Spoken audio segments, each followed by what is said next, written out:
Welcome back to Made in Northern New York. We're here at the Paddock Club in beautiful downtown Watertown, and we were talking about New Year, New You. And a big part of that every year for people is, of course, hitting the gym, exercising. Is that something that you plan to do more of in 2019? What are you trying to say that? Not that you need to, just wondering. Yeah, I'm always trying to live a healthier lifestyle. What about you, Ash? I actively go to the gym, so it's really just keeping up with that, because that's the hardest part, is sticking with something. Right, I always go for 2 weeks and then it trickles off, and then 2 more weeks and then not. You know what I don't like is how the regular gym attendees get so angry after the first because all the other people come in. You shouldn't get angry. I mean, they might take over a little bit of your space, but give them credit for getting out and bettering themselves. Shouldn't you be happy for us, slackers?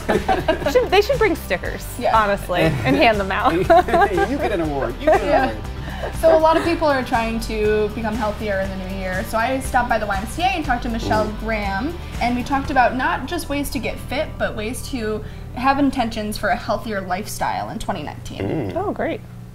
I'm here at the Watertown YMCA with Michelle Graham. Thanks for joining me today. Welcome. Happy New Year. You too. People are thinking about their New Year's resolutions, and I wanted to ask you, what are some ways that people can cultivate a healthy lifestyle in 2019? So I really think it's about starting with a plan and then instituting small, attainable, achievable goals.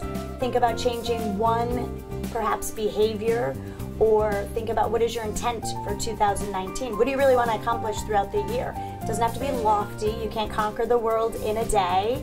Think about taking on small chunks, setting small goals, and then working your plan, really one step at a time.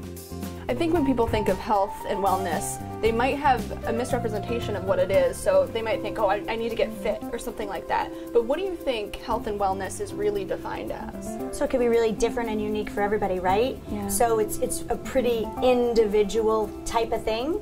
So what health and wellness means to me could be vastly different than what it means to somebody else. Right. But if we really look at broad strokes and we really think about what does health mean, so how can you garner better health for yourself? How can you be your best self throughout the year?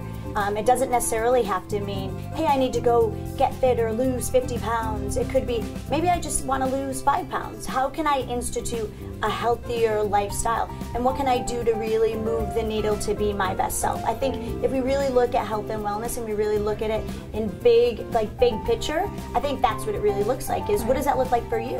And it could be unique and different for every single person. Right. There are so many different diet fads right now, and I think we can get lost in translation what's good and what's not good. Sure. So what advice do you have for someone who's looking to maybe eat healthier in the new year? I mean, should they follow those fad diets? What's the answer to that? So, based on my experience, I think fad diets don't work. Yeah. You know, there's lots of buzz out there. It could be about a myriad of different types of diets or different fads. I really think it's about taking on one healthy eating behavior at a time. Because if you really think in big terms, what do we really want people to do?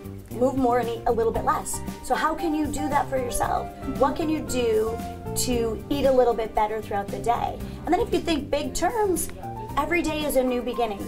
If you have a bad meal, then you turn around, make your next meal really healthy. That's what you can do. It doesn't mean you have to eat perfect. Nobody eats perfect. I have not met in the almost 30 years that I've been at this career, I've not met one single person who eats perfect. Right. So how can you eat a little bit better? How can you move the needle towards better health? I think that's what you have to really take into consideration. It's not about eating a certain way or adhering to a certain diet.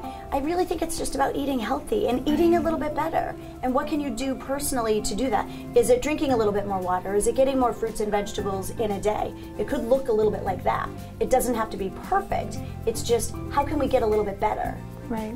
And you talked about moving more. Is there a certain amount of exercise that a person should be getting a day? So in a day, I like to recommend about 30 minutes to 60 minutes of cardio. Yep. Certainly, you know, very reputable organizations like the American College of Sports Medicine, American Heart Association recommend about 150 minutes of cardiovascular endurance exercise per week. For kids, it's a little bit more. It's more like 60 minutes most days of the week. So it's really, how can you fit that in? And doesn't need to be fit in all at one time. No, we can fit, 10 minutes in the morning, 20 minutes midday, maybe a little bit of time after work. So I think we have to get and think outside the box and realize that it's not about, oh, I have to get all that in all at one moment. Well, maybe your schedule doesn't allow for that. Maybe it's really about, how can I fit it in a day? And maybe it's in small chunks, and that's absolutely acceptable. Right. And that health and wellness journey looks different for all ages. What advice might you have for kids who want to get healthier and live a healthier lifestyle? So I love that question, because we're always trying to figure out, how can we engage the youth in our country with obesity epidemic, really in epidemic rates nationwide, not even just locally, but nationwide. So I think it's about, we as parents have to really serve as role models, right? So if we start thinking about, how can I get a little bit more active? Could I walk for 10 minutes a day? Can I, grab my kids and say, okay, let's go. We recently here decided to institute some classes that are really sort of family oriented, if you will.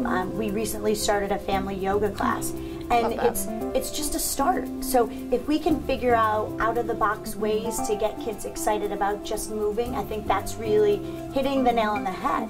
So can we go for a walk? Can we go ice skating? Can we go sledding? Because certainly walking up and down those hills is also a great workout. So we're in winter here, so you have to be a little bit creative.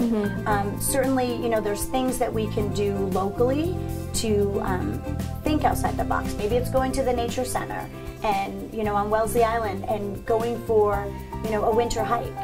Maybe it's going to the mall and walking around and window shopping. It can look different for everybody. I really liked what Michelle said about diets, because there are so many fad diets going around right now, so it's hard to tell what you really should do, but she touched on how everybody should diet differently and do what works for them. Absolutely. I lost a lot of weight about 10 years ago, and I didn't necessarily follow a plan, but I took bits and pieces from other things and kind of custom it to what I wanted. Right. I think the biggest thing really is just everything in moderation. If you want a donut, have one. Don't have the whole box. Or skip a week or two. My biggest thing is I love chips, and that I don't have a huge sweet tooth, but I'm all about chips. Yeah, chips, all that. I like everything. I like chips and candy and cookies and everything. Yeah. I'm chips and crackers. We go grocery shopping, and the second we get back in the car, we're popping open a bag of chips, crackers. Even when we don't live far from the grocery store, but it's still like, that's my main issue, and I want to actively kind of put that aside. Right. Yeah. And now's the perfect time to grab a bag of chips, because it's time for a break. More Made in Northern New York after this. That transition. Professional. That transition, though. Ugh. Get it, girl.